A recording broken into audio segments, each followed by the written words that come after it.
ஆண்டவர் இரட்சகருமாக இயேசுவின் இனிதான நாமத்தில் உங்களை வாழ்த்துகிறேன். இந்த நாள் நம்முடைய ஆவிக்குரிய சிந்தனைக்காக பிலிப்பியர் 4 அதிகாரம் 6 நான் வாசிக்கிறேன். நீங்கள் ஒன்றுக்கும் கவலைப்படாமல் எல்லாவற்றை குறித்து உங்கள் விண்ணப்பங்களை ஸ்தோத்திரத்தோடு கூடிய ஜெபத்தினாலும் வேண்டுதலினாலும் தேவனுக்கு தெரியப்படுத்துங்கள். தேவனுக்கு தெரியப்படுத்த சொல்லுகிறார்.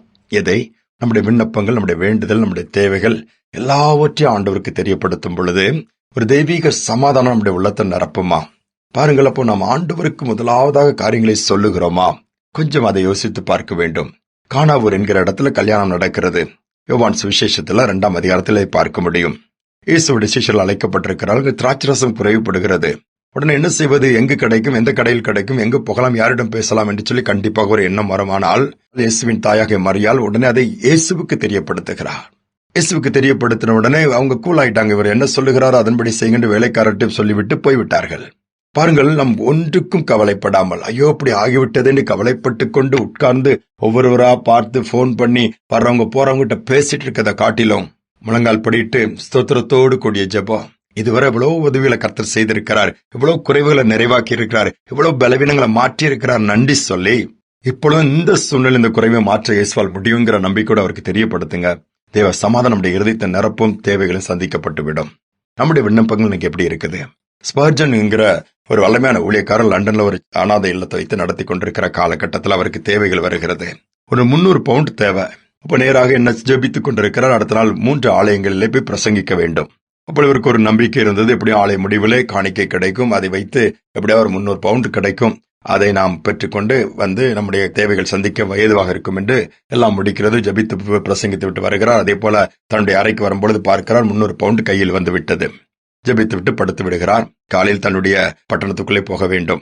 போகும்பொழுது இரவு நேரத்தில் ஆண்டவர் பேசுறாரு. ஒரு ஊழியக்காரருடைய முகத்தை காண்பித்து, காலையில் நீ எழுந்து என் மகனுக்கு 300 பவுண்ட் தேவைப்படுகிறது, நீ உன் கையில் இருக்கிறதல்லவா, இதை கொண்டு அங்கு கொடுத்து விடு என்று சொல்லி பேசுகிறார். உடனே அந்த குறிப்பிட்ட ஊழியக்காரரை இடத்தை தேடி போகிறார். அவரும் அநேக பிள்ளைகளை வைத்து பராமரித்துக் கொண்டிருக்கிற ஒரு ஊழியர். அவரை போய் பார்க்கும்போது பார்த்தால் அவர் வேதாகமத்தை தன்னுடைய மார்போடு அணைத்துக் கொண்டு முழங்கால் படிட்டு இயேசுவை நோக்கி விண்ணப்பம் பண்ணி கொண்டிருக்கிறார். இந்த ஸ்பர்ஜன் ஊழியக்கார் போய் வெயிட் பண்ற. அவர் ஜெபத்தை முடித்த உடனேயா இரவு நேரத்துல ஆண்டவர் எனக்கு உணர்த்தினா, அந்த பணத்தை நீங்க இதோடு தேவைகள் இருக்கிறீங்க, இதை கொடுக்க சொல்லி அப்படின்னு சொல்லிட்டு கொடுக்கும்போது அதை எண்ணி பார்த்து 300 பவுண்டு.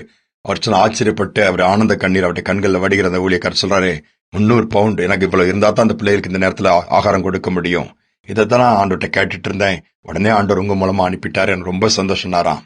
இந்த ஸ்பர்ஜன் ஊழியக்காரன் சொன்னாராம், உங்களுக்கு இதனால் சந்தோஷம், எனக்கு ஆண்டோடைய வார்த்தைக்கு கீழ்ப்படிந்ததுனால ரொம்ப சந்தோஷம் சொல்லிட்டு இவர் வீட்டுக்கு புறப்பட்டு போகிறார். வீட்டுக்குள்ள நுழைந்தவுடன் ஒரு கவர் அவர் கையில் கொடுக்கப்படுகிறது.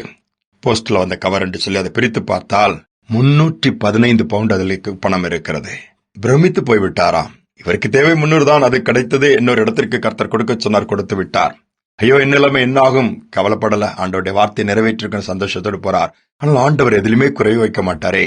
300 பவுண்ட் மட்டுமல்ல, கூட ஒரு 15 பவுண்டு எக்ஸ்ட்ரா கொடுத்திருக்கிறார்.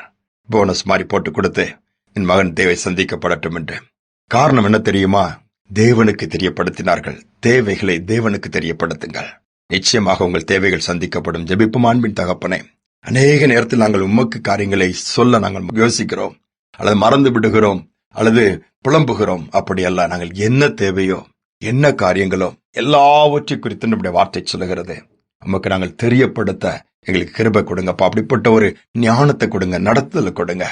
மற்றவங்களுக்கு 2வது தான், ஃபர்ஸ்ட் உம்முடைய சமூகத்துல, உம்முடைய பார்வைக்கு, உம்முடைய நாலேஜுக்கு, உம்முடைய பாதத்தில் கொண்டு வரத்தக்கக்கூடிய அப்படிப்பட்ட ஒரு சிந்தை எங்களுக்குள் உண்டாகட்டும். இதை கேட்கிற ஒவ்வொரு பிள்ளைகளும் இந்த நாளிலிருந்து எப்படிப்பட்ட எந்த காரியங்களாலும் சரி, மனிதனிடம் போய் நிற்காமல் உம்மிடம் நிற்க உதவி செய்யும். நீர் வழிகளை திறப்பதற்காக ஸ்தோத்திரம். உம்மிடம் ஏறெடுக்கிற விண்ணப்பங்களுக்கு பதில் கொடுப்பதற்காக நன்றி. இந்த நாளில் தேவையோடு உம்முடைய சமூகத்தில் இருக்கிற பிள்ளைடைய படிப்பின் காரியங்கள், பணம் கட்ட வேண்டும், அவற்றை எந்த காலேஜில் சேர்க்கிறது, எந்த ஸ்கூல், எப்படி எவ்வளவோ இருக்குதுப்பா.